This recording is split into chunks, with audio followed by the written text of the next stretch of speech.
Okay, so we are going to continue. There is a solution. We are on page 19. And it says, if we keep on the way we are going, there is little doubt that much good will result, but the surface of the problem would hardly be scratched. So those of us who live in large cities are overcome by the reflection that close by hundreds are dropping into oblivion every day. And here's the big question. Many could recover if they had the opportunity we have enjoyed. So how then shall we present that which been so freely given us? So this, to me, the first time I heard this through the study, it really had a huge impact on me. Up until this point, I was 100% reluctant, unwilling, scared, yada, yada, yada. A million reasons why I can't work with other alcoholics. And for some reason, this was so convincing to me. Honestly ask yourself, how are you creating an opportunity for another alcoholic to recover? Only an alcoholic can help another alcoholic, and that alcoholic is you. Someone needs your help right now. So we remember, our first obligation to the newcomer is an adequate presentation of the program. How are you creating an opportunity for someone else to recover? How are you offering up the Big Book study? Now, we know there is one solution, right? The AA program of recovery, it's singular.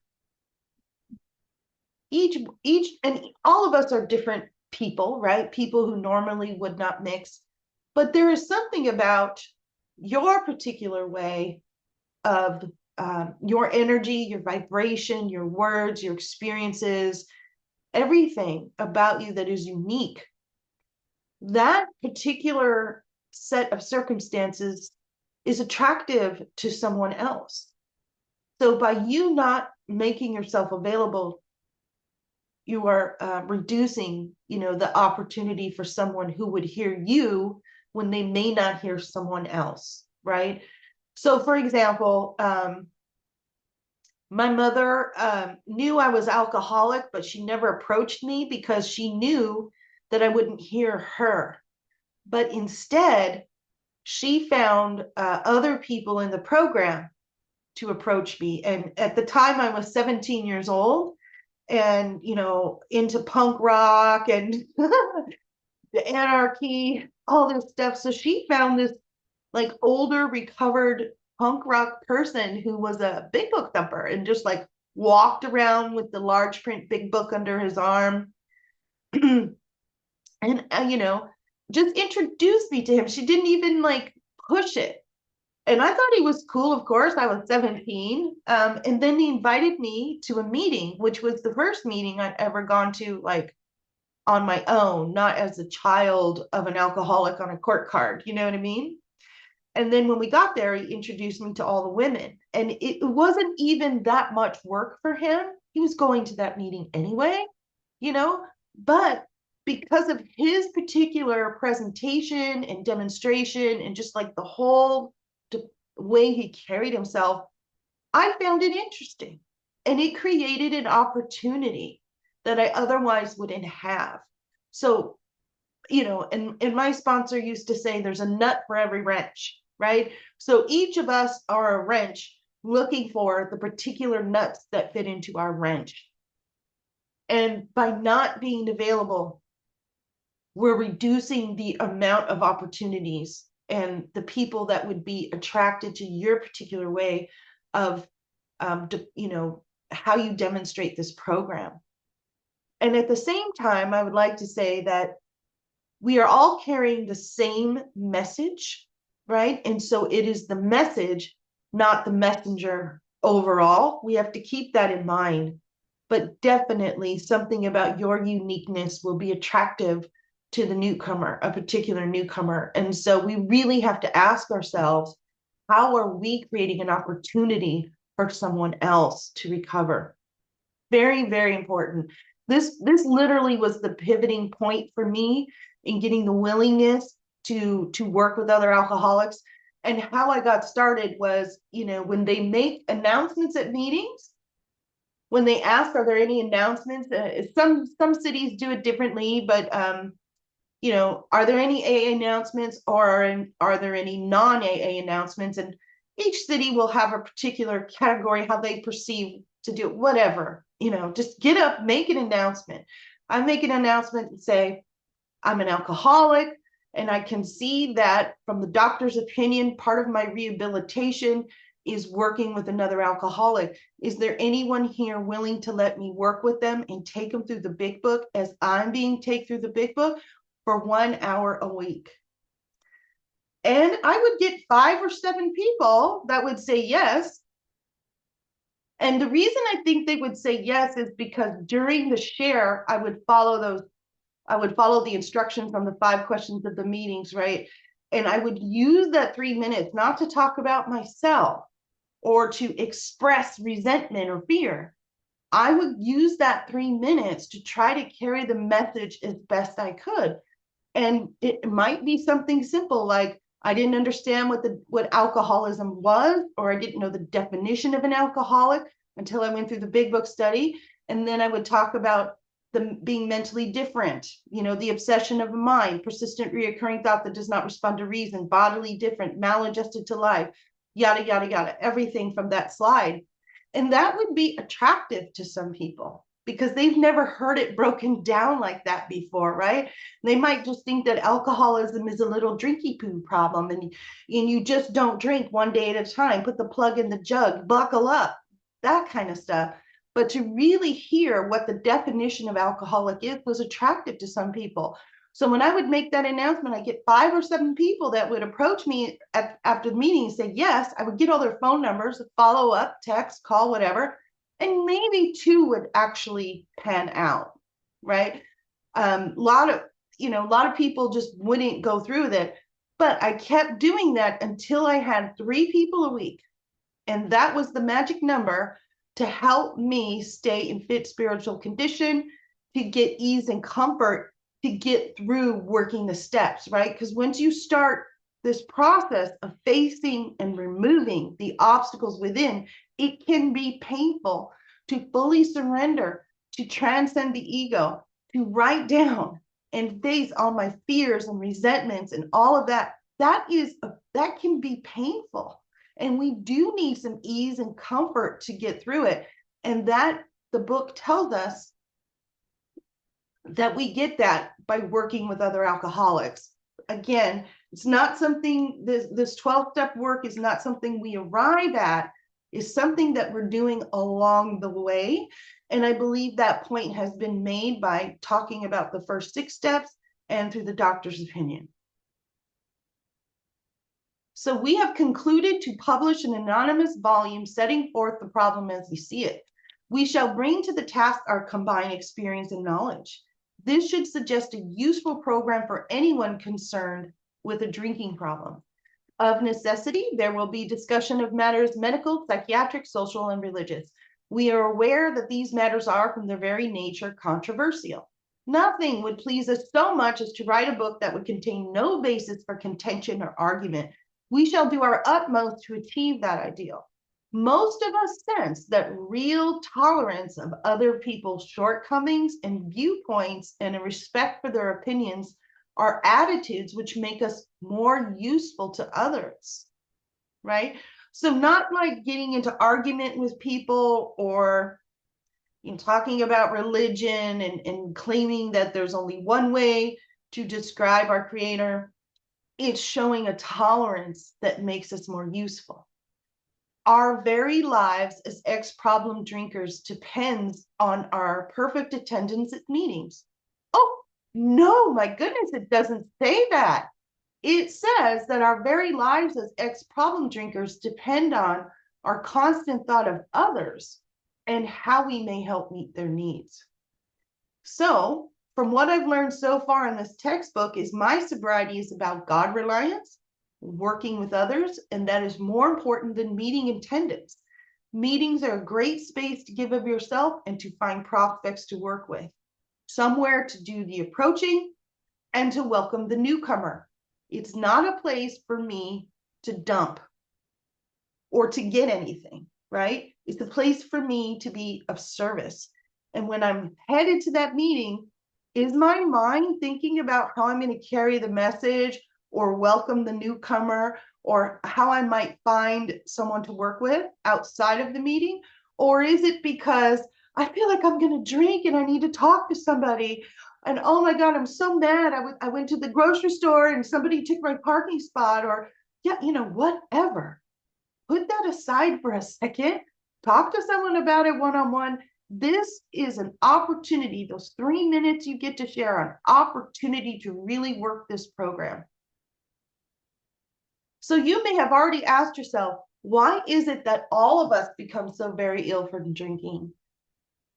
Doubtless you are curious to discover the how and the why. In the face of expert opinion to the contrary, we have recovered from a hopeless condition of mind and body. If you are an alcoholic who wants to get over it, you may already be asking, what do I have to do? It is the purpose of this book to answer such questions specifically. We shall tell you what we have done. Before going into a detailed discussion, it may be well to summarize some points as we see them. Okay, so we have some cross references here. The purpose of the book, right here, this is the forward to the first edition and the third edition, which says, show other alcoholics precisely how we have recovered, is the purpose of the book. In the doctor's opinion, it also says that the subject presented in the book and a few sentences down have been covered in such masterly detail. Okay, and then we have page 45 on the second paragraph gives us what this book is about, which is to enable you to find a power greater than yourself, which will solve your problem. So I asked myself, who's going to solve my problem? Doesn't say my sponsor, doesn't say meeting attendance. What it says is that a power greater than myself, right? Which is, as a sick alcoholic, was inaccessible to me. I couldn't get it.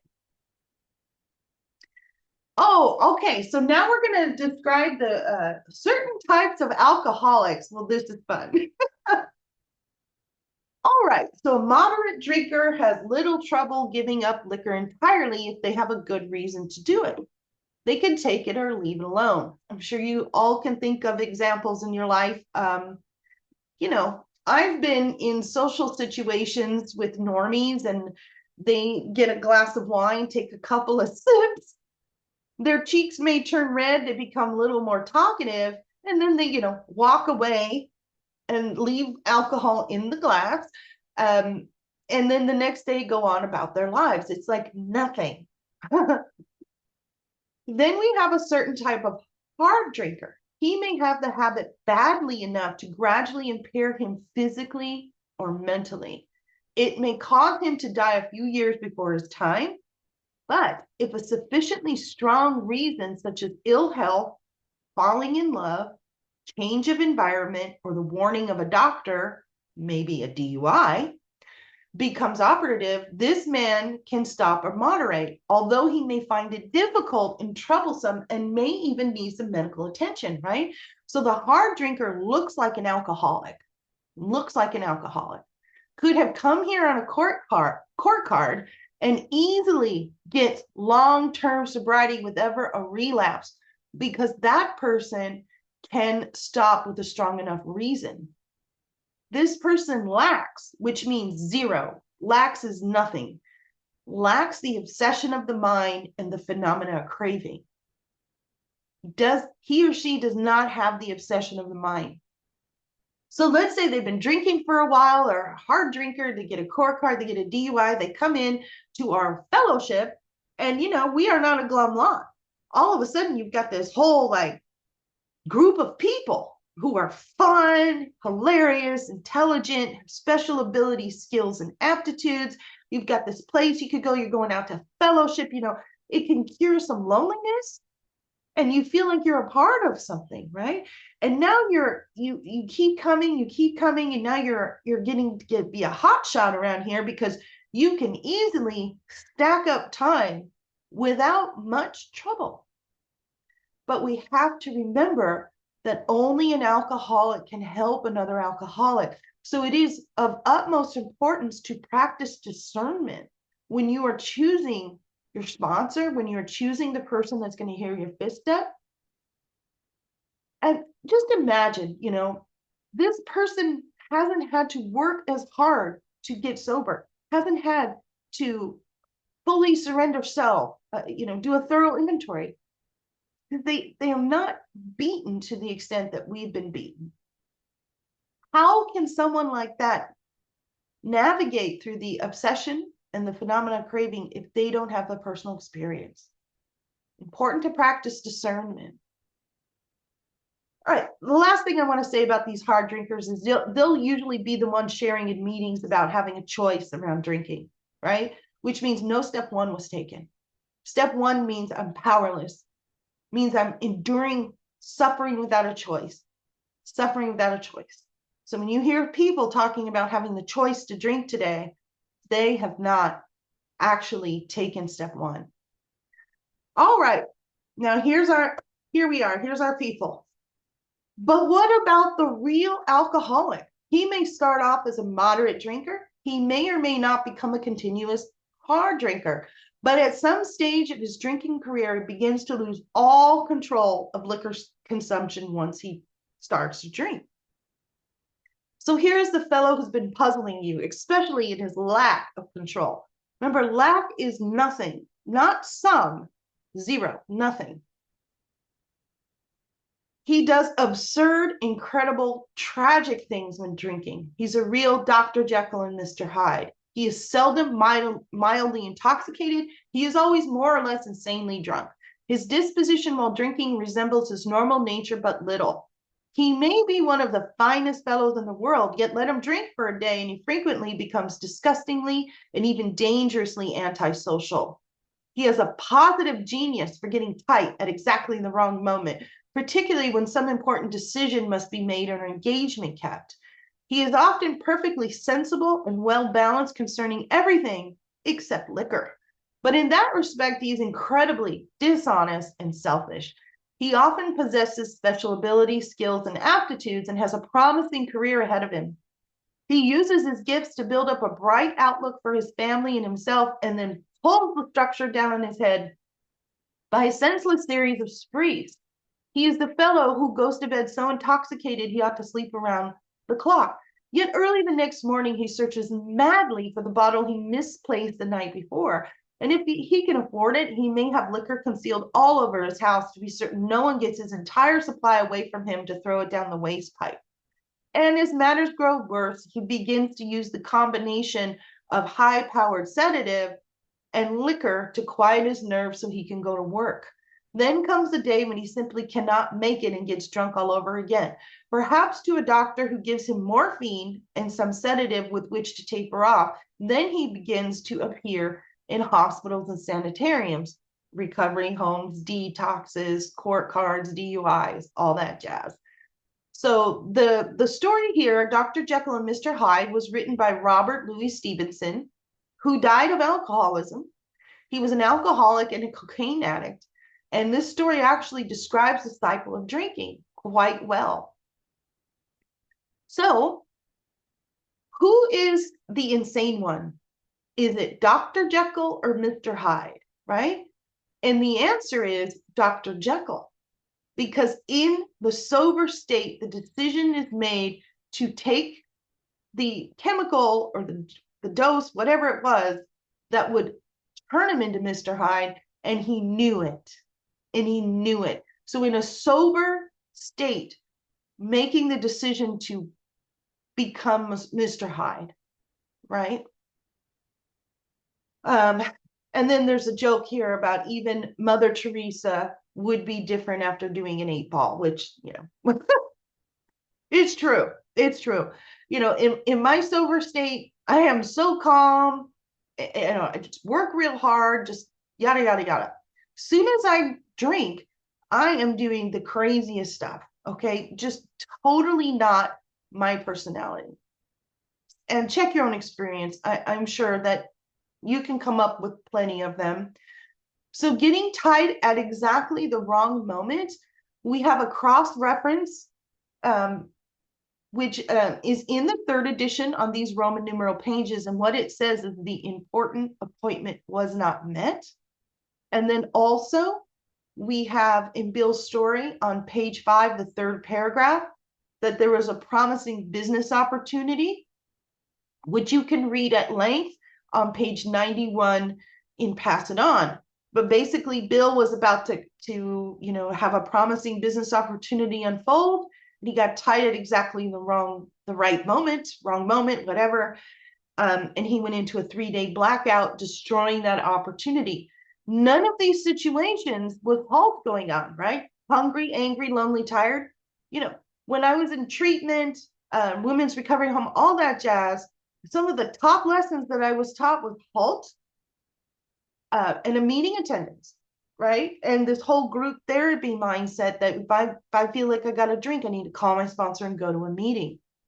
All right. Well, those might be great actions, but let's follow through. Let's follow through and align those with what it says in the big book, which is that I'm there to be of service. I'm not there to get anything, right?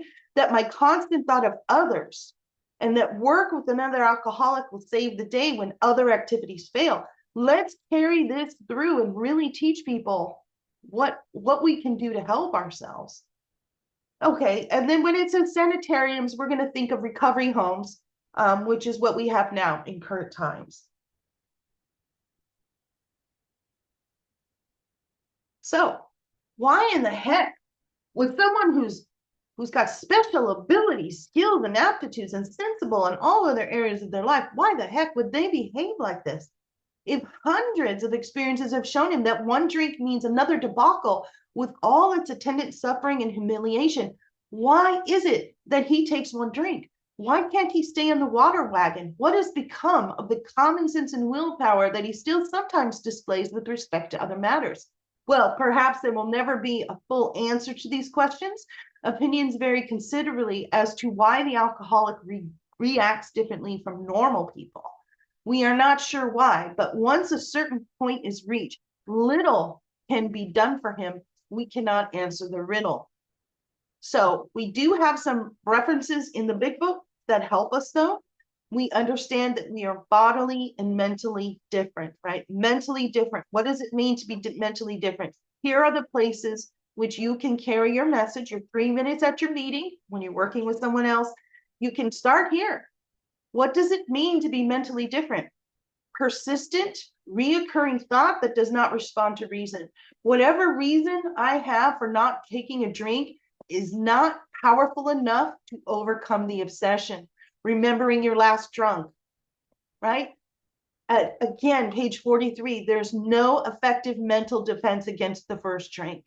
No effective mental defense. No matter how brilliant you are in other areas of life, it has no weight here. No weight. This is a spiritual problem.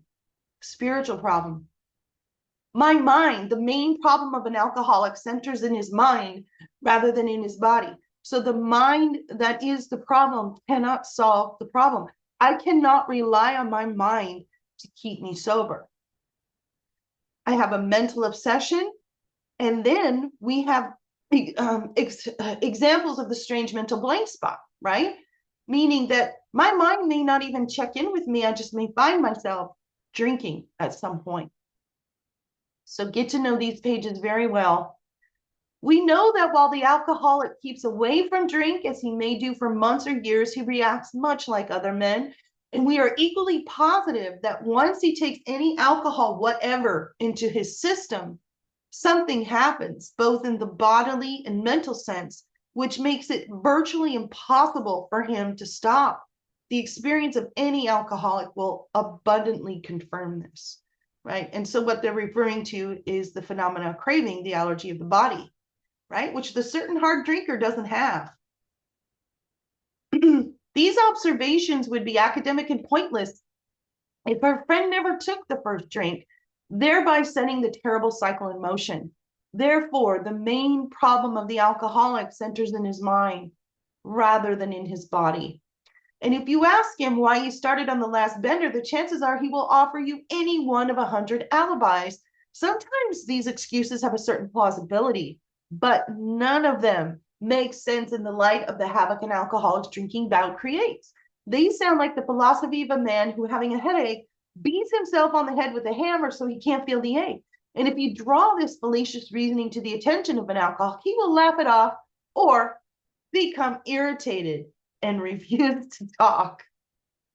All right, as we go through this section in your big book, start circling when you see fact and when you see mind, these two words. Okay, so once in a while he may tell the truth. Oh, interesting. Check your own experience. What were you like in the disease? What were you like when you were first getting sober? Was it hard to tell the truth? And the truth, strange to say, is usually that he has no more idea why he took the first drink than you have. Sometimes drinkers have excuses which they are satisfied part of the time, but in their hearts they really don't know why they do it. And once this malady has a real hold, they're a baffled lot. There is the obsession that somehow, someday, they will beat the game, but they often suspect they are down for the count. And you can read about the great obsession on this particular page, which states that, you know, we're obsessed with being able to drink like a normal person, just to have one or two. So how true is this, you realize? In a vague way, their families and friends sense that they are drinkers are abnormal, but everybody hopefully awaits the day when the sufferer will rouse himself from his lethargy and assert his power of will. Well, if somebody had cancer, would you expect them to rouse up their self-will and just get rid of it? You know, this has physical things in it, you know, recognized by the American Medical Association. Here we go. The fact is that most alcoholics, for reasons yet obscure, have lost the power of choice in drink. Our so-called willpower becomes practically non-existent. We are unable at certain times to bring into our consciousness with sufficient force the memory of the suffering and humiliation of even a week or a month ago. We are without defense against the first drink. So why would we have signs that say, think, think, think on the wall? Why would we say platitudes, remember your last drunk, just put the plug in the jug, None of that makes any sense. The most powerful tradition 3 is not sufficient to recover from alcoholism, right? The most powerful desire to stop drinking isn't enough. Here are all the cross references to this particular thing. Just a moment.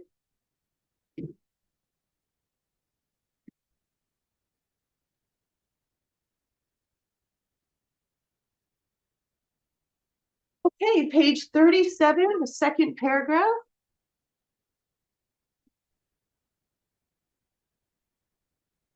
You may think this is an extreme case. To us, it is not far-fetched, for this kind of thinking has been characteristic of every single one of us. We have sometimes reflected more than Jim did upon the consequences, but there was always the curious mental phenomenon that parallel with our sound reasoning, there inevitably ran some trivial excuse for taking the first drink. Our sound reasoning failed to hold us in check. The insane idea won out, right? Definition of obsession: persistent, reoccurring thought that does not respond to reason. Check your own experience. Does that ring true? Page 24, the fourth paragraph.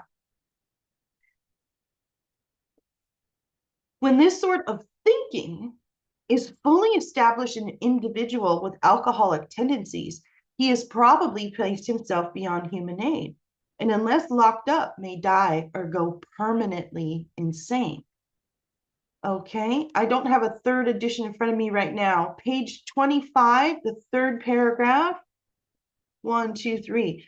if you are seriously alcoholic as we were, we believe there's no middle of the road solution. We were in a position where life was becoming impossible, and we had passed into the region from which there's no return through human aid. We had but two alternatives. One was to go on to the bitter end, blotting out the consciousness of our intolerable situation as best we could, and the other one was to accept spiritual help. Page 43, the third paragraph. 2, 3. Once more, at certain times, the alcoholic at certain times has no effective mental defense against the first drink. Except in a few rare cases, neither he nor any other human being can provide such a defense. His defense must come from a higher power. Okay, top of page 25. But for the grace of God, okay, I guess never mind this. But for the grace of God, there have been thousands more convincing demonstrations. So many want to stop, but cannot. There is a solution, and none of us liked it. Almost none of us liked the self-searching, the leveling of our pride, the confession of shortcomings, which the process requires for its successful consummation. All right. Now stop for a minute. How does that sentence, that passage, compare to this? Take what you want and leave the rest. Right? No, false. Reject that, which I was told 100 million times. It says the process requires. The process requires. What does that mean? What does the word requirement mean? But we saw that it really worked in others. Have you? Have you seen it work in others? And we have come to believe in the hopelessness and futility of life as we had been living it. When therefore we were approached by those in whom the problem had been solved. So who's doing the approaching? There was nothing left for us to do but to pick up the simple kit of spiritual tools laid at our feet. See, a recovered alcoholic leaves a trail of recovered alcoholics, not a trail of misery. We have found much of heaven, and we have been rocketed into a fourth dimension of existence of which we'd not even dreamed. Okay. Our first obligation to the newcomer is an adequate presentation of the program. Remember, Bill Wilson said this in 1941, just a couple of years after the big book was published. Why would he need to say that? Why would he need to say it at that time? Because perhaps there was inadequate presentations of the program already occurring. We know that there was a mushrooming effect, that there was a rapid growth, right? And so the tone, from the first 100 men and women, the working with one-on-one, how could that have been maintained with a rapid mushrooming effect, right? Remember the telephone game, somebody says something, yada, yada, yada. So what the heck's going on right now in 2024 compared to 1939? See, if you want what we have, right? The we is the first 100 men and women, and what they had were deep and effective spiritual experiences. Right there, I give pause. I need to know, what is a deep and effective spiritual experience, right? Which is answered in great detail in The Varieties of Religious Experience by William James, the only other book mentioned in the first 164 pages. Okay, and then page 8 on the second paragraph, we mentioned the fourth edition again, which says, kind of in there, how dark it is before the dawn. In reality, that was the beginning of my last debauch. I was soon to be catapulted in what I like to call the fourth dimension of existence. I was to know happiness, peace, and usefulness in a way of life that is incredibly more wonderful as time passes. All right. Here's the word fact. Might want to circle that. The great fact is just this and nothing less, right? If you want what we have, that we have had deep and effective spiritual experiences. and the asterisk is for Appendix 2, which have revolutionized our whole attitude toward life, toward our fellows, and toward God's universe. The central fact of our lives today is the absolute certainty that our Creator has entered into our hearts and lives in a way which is indeed miraculous. He has commenced to accomplish those things for us, which we could never do for ourselves, right? What can I do for myself? I cannot relieve the obsession. I can't do it. No one else can do it. But he can. And I use the word he because it's the language of the big book, right? But we know that God is everything or he is nothing. So that's if he is everything and he is nothing, that's much greater than the two letters H and E. So if you are seriously alcoholic as we were, oh no, we already talked about that. We have a ton of cross references here to go over. So we know this, that deep and effective spiritual experiences, right? We've gone through Appendix 2. That's the first 1 hour lesson in the Big Book study. We talked about page 20, or we're going to talk about page 27 momentarily, which is very powerful. We read about the spiritual experience in Bill's story. We have the handout from Varieties of Religious Experience, which gives us the attributes of what a spiritual experience is. Seems like that should be mandatory education around here, but hey, whatever, I'm not running the show. And if you want the extended version of Bill's spiritual experience, you can read that on page 120 and pass it on, which I can't do without tearing up. So what is it that I'm supposed to want around here? And who is the we and what did they have, right? There we go. All right, so we have quite a few things to talk about on this slide. Okay, and it's the catalyst is this sentence is we have two alternatives. One, to go on to the bitter end, to death, blotting out the consciousness of our intolerable situation, right? The intolerable situation is in between my ears. It's the resting ego mind. The unrecovered, unhealed ego mind is my intolerable situation as best we could. And we can do that by staring at our phones, by shopping, by gambling, by drinking, by using drugs, by working too much, hoarding, whatever you want to do. You know, you have plenty of symptoms out there to choose from.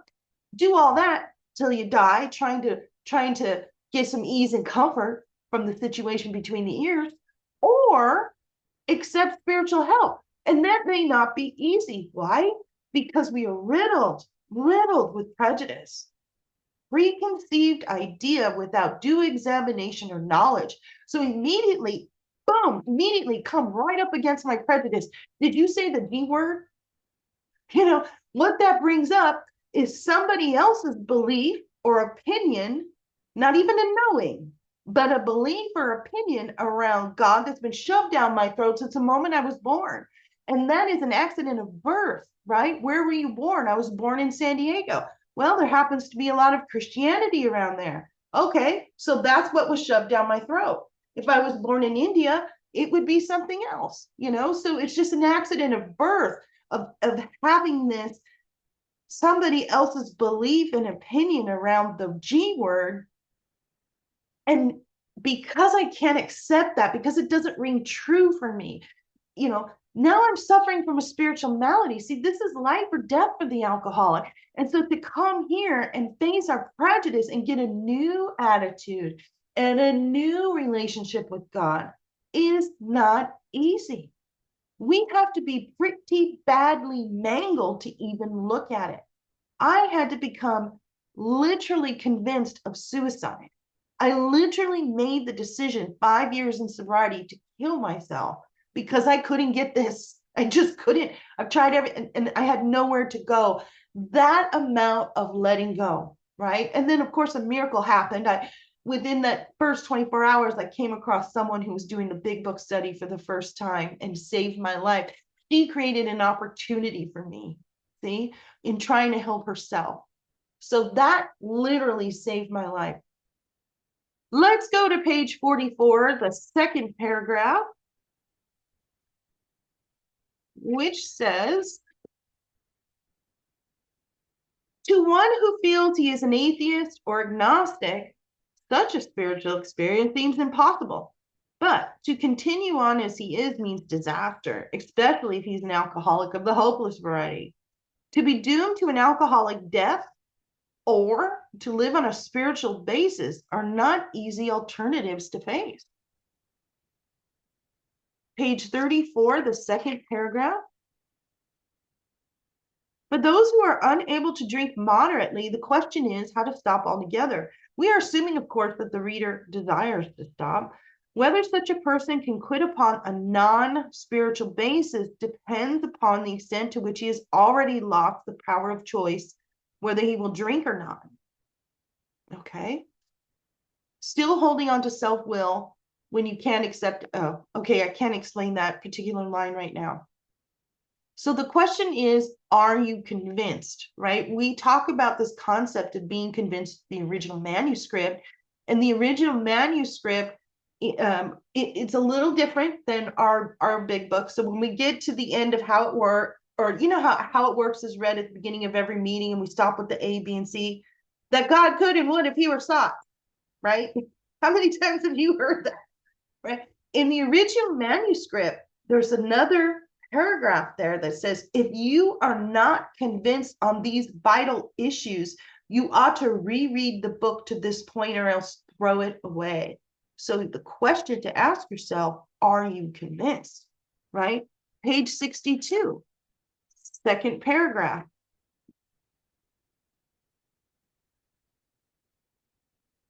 Okay, selfishness, self-centeredness, which means that unselfishness, right, can be part of the solution.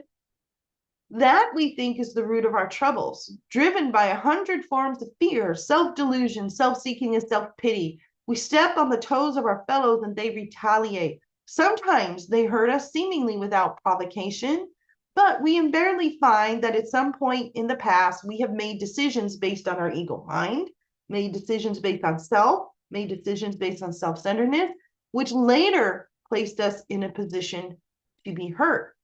So our troubles, we think, are basically of our own making. They arise out of ourself. And the alcoholic is an extreme example of a self-will run riot, though he usually doesn't think so. Above everything, right? Think about that for a minute. What is just write down like your top 3 goals, right? You know, whatever they are. And above that, we alcoholics must be rid of this selfishness. So is my top goal getting rid of selfishness? We must, or it kills us. And God makes that possible. And there often seems no way of entirely getting rid of self without his aid. Many of us had moral and philosophical convictions galore, but we could not live up to them even though we would have liked to. Neither could we reduce our own self-centeredness much by wishing or trying on our own power. We had to have God's help, right? Does for us what we can't do for ourselves. Page 64, the 4th paragraph, 1, 2, 3, 4. Oh my God, here we go. This is the first requirement of step 3, which I hear no one ever talking about, ever. Really sticks in my craw. If there is a requirement for step 3, I want to know what it is, right? The first requirement is that we be convinced. Oh no, there's that word convinced again. That any life, how many lives does that leave out, right? That includes the normies. That includes the moderate drinkers, the hard drinkers, the non-drinkers, the Christians, the Muslim. It includes everyone. The first requirement is that we be convinced that any life run on self-will can hardly be a success. Okay? So when was the last time anybody talked to you about a first requirement of step 3? Okay? Page 71, top of page 71. In this book, you'll read again and again that faith did for us what we could not do for ourselves. We hope you are now convinced that God can remove whatever self-will has blocked you off from him. Remember page 55, that deep down in every man, woman, and child is the fundamental idea of God. It may be obscured by pomp, by calamity, by worship of other things, but in some form or other, it is there. And in the last analysis, it is only there that he may be found. And the steps are a process of facing and removing those obstacles so I can have an experience of the great reality within, right? What does it say here? It says that we hope you're convinced that God can remove that, remove what's blocking you off from him, right? The self-will, pomp, calamity, ego, worship of other things. If you have already made a decision in an inventory of your grosser handicaps, you've made a good beginning. That being so, you have swallowed and digested some big chunks of truth about yourself. Okay, we're going to keep going just a little bit longer here. I'd like to introduce you to Roland Hazard, and I'm questioning if his name is spelled correctly here. I'm going to look that up. All right, so Roland Hazard is a certain American businessman. He had ability, good sense, high character, and he comes from a prominent Rhode Island family that were mill owners, and he later became the senior director of a chemical company. In other words, he was rich, rich, rich. And he made a deep impression on Ebby T. Here we go. A certain American businessman had ability, good sense, and high character. For years, he had floundered from one sanitarium to another. He had consulted the best-known American psychiatrist. Actually, he had all the resources available to him because of his wealth. And the top three psychiatrists that he sought out were Freud, Adler, and Jung. Okay, Jung was his third choice. Then he had gone to Europe, placing himself in the care of a celebrated physician, the psychiatrist Dr. Carl Jung, who prescribed for him. Though experience had made him skeptical, he finished his treatment with unusual confidence. His physical and mental condition were unusually good, but above all, he believed he acquired such a profound knowledge of the inner workings of his mind and its hidden springs that relapse was unthinkable, right? And what do we know from page 39 in the first paragraph? That self-knowledge is not the answer. Well, nevertheless, he was drunk in a short time. More baffling still, he could give himself no satisfactory explanation for his fall. All right, and you know, perhaps God was involved in this important moment in our history because Freud and Adler were unavailable. They were not available to say yes to Roland Hazard. So he got Carl Jung, you know, as a matter of elimination. And Freud and Adler would never have given a spiritual solution. So we are blessed, right? And we'll show you why here in just a moment. So he returned to the doctor whom he admired and asked him point blank why he could not recover. He wished above all things to regain self-control. He seemed quite rational and well-balanced with respect to other problems, yet he had no control whatever over alcohol. Why was this? He begged Dr. Carl Jung to tell him the whole truth, and he got it. In the doctor's judgment, he was utterly hopeless, right? And you will find in some of our other literature that this moment right here that we're reading, that when Carl Jung told Roland Hazard he was hopeless, that Bill has said this is literally the moment that AA started with this. He could never regain his position in society, and he'd have to place himself under lock and key or hire a bodyguard if he's expected to live long. That was the great physician's opinion, right? Remember page 34, no matter how great the necessity or wish, no matter how strong your tradition 3 is, desire to stop drinking. So here's just a little bit of information if you want to read these other pages and pass it on about the start of Alcoholics Anonymous in this moment. But this man still lives, and he's a free man. He does not need a bodyguard, nor is he confined. He can go anywhere on this earth where other free men may go without disaster, provided, all right, there are conditions here. He remains willing to maintain a certain simple attitude. Okay. Some of our alcoholic readers may think they can do without spiritual help. Well, let us tell you the rest of the conversation our friend had with his doctor. The doctor said, you have the mind, circle mind, right? The main problem of the alcoholic centers in his mind, right? You have the mind of a chronic alcoholic. And I have never seen one single case recover where the state of mind, circle mind, existed to the extent that it does in you. And our friend felt as though the gates of hell had closed on him with a clang. But being that he is, rich, he says, is there no exception, right? Hey, you don't, I'm an elitist. There are exceptions available to me, right? So he has the, is there no exception? Okay, and this is a wonderful letter that Dr. Carl Jung wrote Bill Wilson, and I encourage you to read that.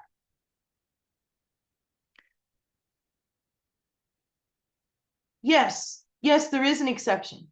Exceptions to cases such as yours have been occurring since early times, here and there once in a while. So how many times is that, right? Is that enough for the population of AA? Is that enough for the population of alcoholics that are on the planet right now?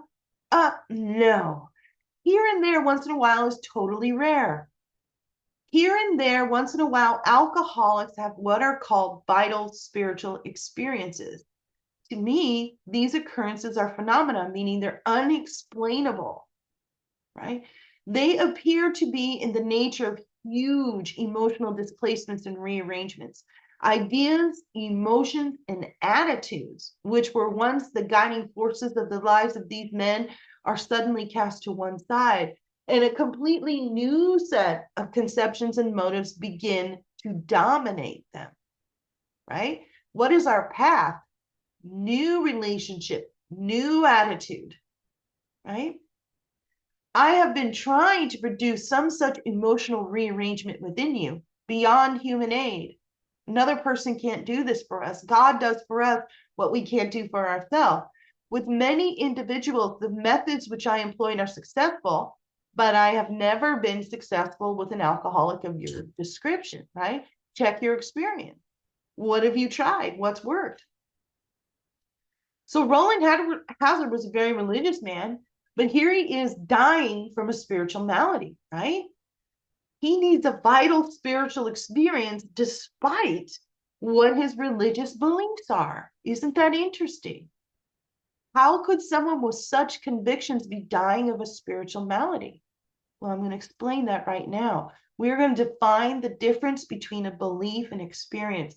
A belief is defined as a mental conviction without certain proof. An experience is a particular instance of personally encounter or undergoing something, right? And if you look at step 2, we came to believe. We formed a belief in step 2, but once we go through the process of facing and removing from steps 4 down, we arrive to an experience, right? Having had a spiritual experience. It's a difference between a belief and experience. And I'm going to experience the great reality within because I've just worked the steps to face and remove everything that's blocking me from knowing that. So we're moving from a belief to an experience. Didn't matter what his beliefs were. He needed an experience. So a believer, like Roland Hazard, a believer is one who believes that God exists. An atheist is one who believes God does not exist. An agnostic is one who believes it's impossible to know if God exists. All 3 of these people are equally screwed, right? All they have is a belief. None of them have an experience. He has to move from a belief to an experience, right? And we know that when the A is removed, when the A is in front of a word, right, it means the opposite. We take the A off. The Gnostic doesn't believe anything. She knows. She has experienced God. And this comes from the Greek word meaning knowledge. There's a huge difference between a belief and experience. This is the message from Carl Jung to Roland Hazard. How do I move from a belief to an experience? Well, this is what the steps are designed to do. So upon hearing this, our friend was somewhat relieved, for he reflected, after all, that he was a good church member. Okay, well, that didn't save your life. This hope, however, was destroyed by the doctor telling him that while his religious convictions were very good, in his case, they did not spell the necessary vital spiritual experience. It seems to me that it's of paramount importance we understand what spiritual experience is and how to get it, right? Here was the terrible dilemma in which our friend found for himself when he had the extraordinary experience, which we have already told you made him a free man. We, in turn, sought the same escape with all the desperation of drowning men. What seemed at first a flimsy reed has proved to be the loving and powerful hand of God. A new life has been given us, or if you prefer, a design for living that really works. See, if I'm convinced, I will grab I will grab at anything, right? So imagine that you're drowning in the middle of the ocean and you have very little time. You know you're gonna die, and someone throws out a life raft, right, with the word Jesus on it. Are you gonna grab it? Would you say, oh no, that doesn't have the right name on it? No, I need it to say Krishna, or I need it to say Buddha. I can't, I'm gonna die. Right? See, if you're really convinced, this gets set aside for a minute. We don't have to concern ourselves with the name we're going to use for this power, right? We don't have to concern ourselves. But people are dying around this because of the prejudice of the word God, because of their conditioning of where the accident of birth, where they happen to live, where they happen to grow up. One of these things being pushed down our throat. Okay, we really have to let go of this for a moment. And you'd be surprised how desperate you have to be to do that, right? This is conditioning of the mind. So the distinguished American psychologist William James, in his book, The Variety of Religious Experience, indicates a multitude of ways in which men have discovered God. We have no desire to convince anyone that there is only one way by which faith can be acquired. If what we have learned and felt and seen means anything at all, it means that all of us, whatever our race, creed, or color, are the children of a living creator with whom we may form a relationship upon simple and understanding terms as soon as we are willing and honest enough to try. And those having religious affiliations will find nothing disturbing to their beliefs or ceremonies, and there's no friction among us over such matters. Remember, real tolerance for other people's opinions makes us more useful, right? And now we can see that this message is more spiritual than religious. Okay, and it says here, we may form a relationship upon a simple and understanding terms as soon as we are willing and honest enough to try. We're going to remind ourselves of the definition of those words from Appendix 2, from the first lesson in the Big Book study, where we define willingness, honesty, and open-mindedness from Appendix 2, right? The essentials, we have to have it required. Willingness is demonstrated only through action. Doesn't matter what you're thinking, doesn't matter what are your actions doing, right? It's an action word. And honesty is introspection, looking within, getting honest with myself, right? So there we have that. We think it is no concern of ours what religious bodies our members identify themselves with as individuals. This should be an entirely personal affair, which each one decides for himself in the light of past associations or his present choice. Not all of us join religious bodies, but most of us favor some membership. So see here, religion is not a requirement. In the following chapter, there appears an explanation of alcoholism as we understand it. Then a chapter addressed to the agnostic, the one who believes it's impossible to know if God exists. Many who once were in this class are now among our members. Surprisingly enough, we find such convictions no great obstacle to a spiritual experience. All right, let's go to page 57. Save for a few brief moments of temptation, the thought of drink has never returned, and at such times a great revulsion has risen up in him. Seemingly he could not drink even if he would. God had restored his sanity. What is this but a miracle of healing? Yet its elements are simple. Circumstances made him willing to believe. He humbly offered himself to his maker. Then he knew. You see that? He moved from a belief to a knowing, a belief to a knowing. Even so has God restored us all to our right minds. To this man, the revelation was sudden. Some of us grew into it more slowly. But here's your promise. He has come to all who have honestly sought him. We drew near to him and he disclosed himself to us. Oh gosh, what a relief that I don't have to define who God is. Oh, thank you for taking that burden off, right? I just need to do this work and that power is going to reveal itself to me. Oh, I love that idea. Okay. So further on, clear-cut instructions are given showing how we recover.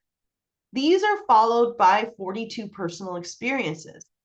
Oh my goodness, I love this. In each individual, the personal stories, it's an hour drunkalogue. No, no, it's not.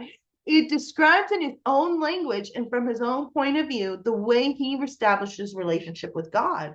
All right, when was the last time you heard an hour speaker meeting? Was that the point that was made? No. These have a fair cross section of our membership and a clear-cut idea of what has actually happened in their lives. And we hope no one will consider these self-revealing accounts in bad taste. Our hope is that many alcoholic men and women desperately in need will see these pages. And we believe that it is only by fully disclosing ourselves and our problems that they will be persuaded to say, yes, I am one of them too. I must have this thing. We can cross-reference this with the second paragraph on page 50, which gives us more instruction on how to tell our story. In our personal stories, you will find a wide variation in the way each teller approaches and conceives of the power which is greater than himself. So here you have two examples of what the purpose of the stories are.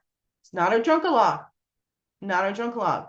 The original stories that made it to the third edition are listed here. All right, so that is the end of chapter 2. There is a solution. We will pick up next time with chapter 3, more about alcoholism. All right, the parking lot is open. Okay. Wow. So there's a lot of things that I notated, but I guess the question, and I don't know if you know the answer to it, but the whole hard drinkers, I mean, my question, I guess specifically was, what's with hard drinkers sponsoring the real alcoholic in the rooms, you know? And I guess the overall arching question over that is like with things on the wall, like think, and just as you were talking about, you know, the hard drinker versus the real alcoholic, I am a real alcoholic who could possibly have to die or be locked up permanently. I'm just like, oh my God, like how dangerous. And my question is like, is anybody else aware of how dangerous this is? This is dangerous. I've been sponsored by hard drinkers who give me like crazy shit to do, to think. And and the thing is that I have come so that this relapse, which has not at present, just that had occurred beginning in 2023. um I mean, I'm what you had been over. Well, it was in the book when you were talking about. I think it was the description of the real alcoholic about how he should sleep around the clock, like, but he wakes up the next morning like ready to go, like I'm blowing point fives. Like I should be in a coma according to the internet, but I'm like awake and walking around and talking, and I'm having this experience as the real alcoholic and dying, and hard drinkers are telling me to think it through and play the tape through. I'm just like, what? So my question, when did this start happening? Is anybody else aware that this is like super, super dangerous for people who are real alcoholics?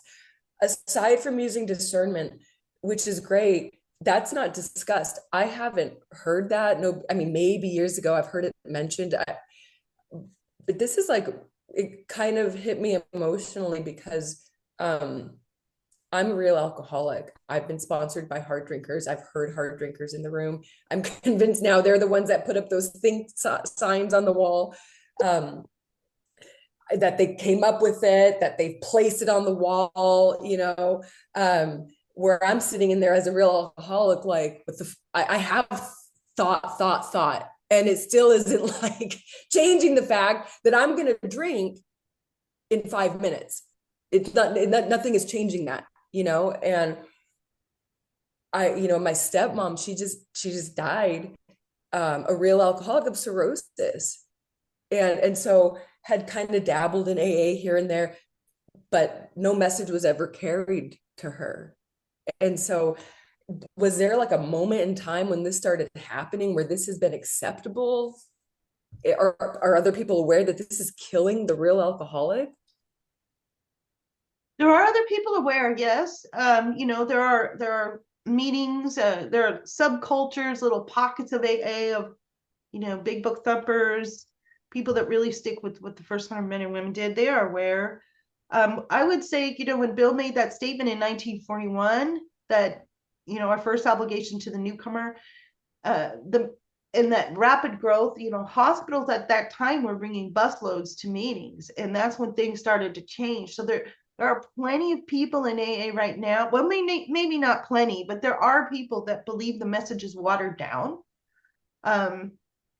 And the thing is, we can be of help. By carrying the message in the big book, we can help reduce these types of risks. Right. That, yeah, when we were in that part of the big book study, I had thought to myself that it is my absolute obligation to share from a perspective of my experience, which is being a real alcoholic. And that, that's an obligation to help other people that I've heard in meetings that are completely like, oh my God, I'm going to die. And nothing's working, nothing's helping. And knowing that I know what that feels like. Like, fuck it, I guess I'm going to die. I don't know what else to do, you know? So yeah, maybe I just, that's what stood out to me the most. I was just wondering if was it in the 70s or something that people are putting up those signs on the wall, those slogans, and Oh, the think is from early on, and I used to know this at the top of my head, but I kind of haven't had to think about it in a while. But there was a guy who was an IBM salesman. I could look this up and get back to you, but he is the one that brought that, and they did believe he was a certain type of hard drinker. yeah, he'd have to be. Yeah, that was an emotional portion for me, and just really drove it home that not only are meetings a place to get prospects and to give, but more specifically now, like I have a hard time going to meetings right now. Not a hard time getting there. It's an unpleasant experience because I hear a lot of, think it through, or just all this just craziness, and it's a frustrating experience. But putting all of that aside, just anytime I share, just share from that perspective of like this is life and death kind of perspective, right? Exactly. And there's going to be someone that's really going to hear you when they don't hear anyone else, just by whatever. So by not doing that, that person isn't getting an opportunity to hear. Right, exactly. I had come in 09 originally, and I went to a meeting, and there was a woman that had shared, and she began her share. I remember this, and it was in like February of 09. And she began her share with, "I'm what the big book described as a real alcoholic." And then she read that description. I had ended up asking her to sponsor me. And I didn't even know at the time what it was that I was feeling or relating to. I just knew that there was something in that that made sense. And she sponsored me for a really long time. You know, she couldn't take it or leave it. She couldn't. And I understood what that felt like. Yeah. We're surrounded by people who can't take it or leave it, you know? Yeah. Yeah. Um, anyway, so yeah. That's kind of that's it. I mean, I took a lot of things are notated, but I think that was like the overall arching question that I had after we um I'm glad that it hit you and that you're feeling that. And you can see how important it is that we keep this original message alive, that, you know, things are watered down. We're yeah, talking about choices and think, which is a direct contradiction to what the definition of alcoholic is. And we can help when no one else can. right. Yeah, yeah, exactly. Exactly. Absolutely. And just the seriousness of alcoholism as a disease, just during the big what we just went over, just a lot of the referencing like going permanently insane, having to hire a bodyguard, like um all those things. I'm like, they I get that, you know, just being like, oh my God, like that this is it. Like there's nothing else to do but just to sit here and die like this. Yeah. That complete hopelessness. Yeah. Like, so, but there is a solution. And none of us liked it. And then I love that. I wrote that down. I wrote that down. Yeah, I love that. I love that. Yes. It's so funny. Yeah, it is. Anyway, so that's it. That was my question. That was the big question that I had. Perfect.